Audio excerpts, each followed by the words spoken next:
Bus station જે આને bus station કહેવાય, ડેપો ના કહેવાય, મિની ડેપો બધે સેલંબા જેવું અહીંયા આપણે બનાવવાનું, ડેડિયાપાડાથી થોડું નાનું, એટલે બહારની જે બસો આવે અંદર જાય અને પેલો ડ્રાઈવર અને કંડક્ટર ને ચા પાણી કરી શકે, આરામ કરવો હોય અડધો એ પ્રકારની બધી સુવિધા હોય એમાં.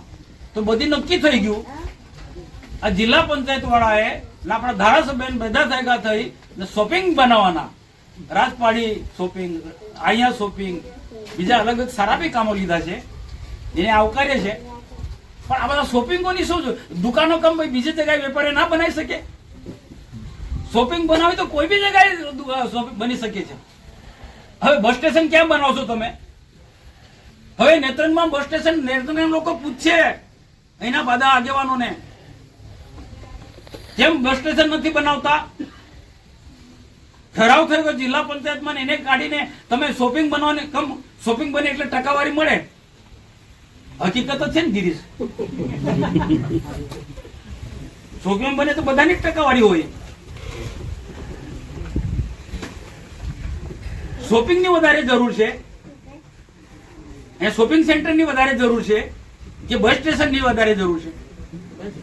લોકોને પૂછો, લોકો અભિપ્રાય આપશે.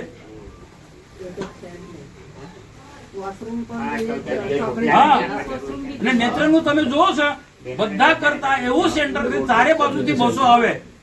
નેત્રંગ એવું છે કે ચારે બાજુથી બસો આવે ને અહીંયા બસ સ્ટેશન ને મિની બસ ડેપો નહીં.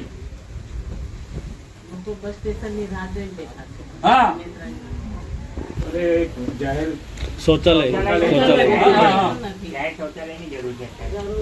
આ બનતું તો બધું આવી જતું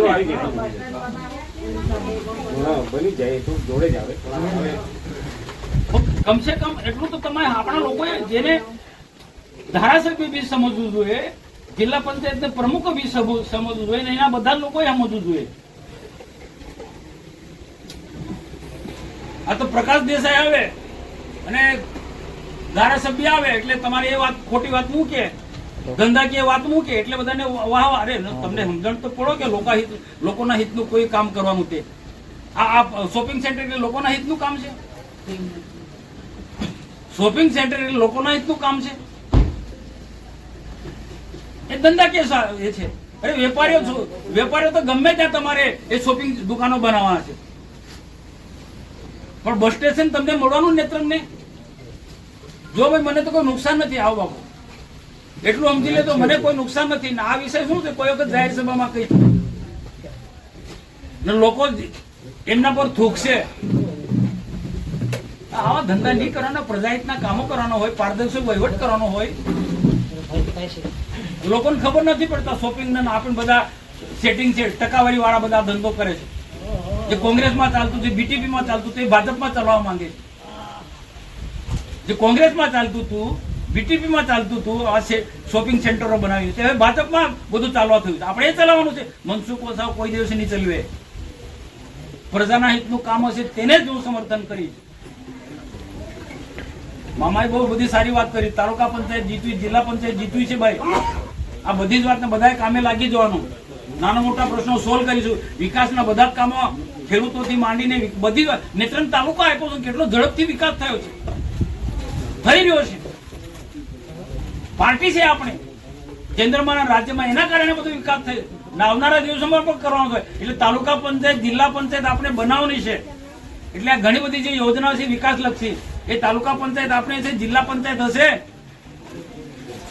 તો આપણા લોકો સુધી પહોંચાડી શકીશું, તો છેવાડાના લોકો સુધી પહોંચાડીશું. એટલે ભલે મેં એટલું ધ્યાન દોરવાનું, નાની મોટી જે ધ્યાન અત્યારે જવાબદાર લોકોનું ધ્યાન દોરી પહોંચાડશે. સુધારાવશું, ના સુધારે તો જાહેરમાં હું કહીશ.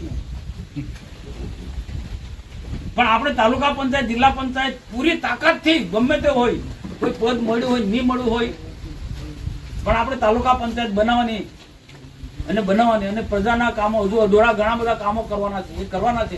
સિંચાઈ માટે પણ અમે જેટલી લડાઈ લડવાની, હું સિંચાઈ માટે પણ લડી. એમાં રાજ્ય સરકારમાં છે કે ભારત સરકારમાં, જ્યાં પણ લડાઈ લડવાની હોય રજૂઆત કર, લડાઈ કરતા રજૂઆત કરવાની. જ્યાં પણ કોઈ મારે રજૂઆત કરવાની હશે તો લડી.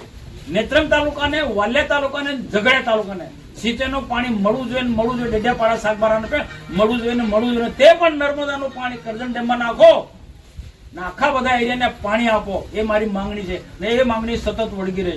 અને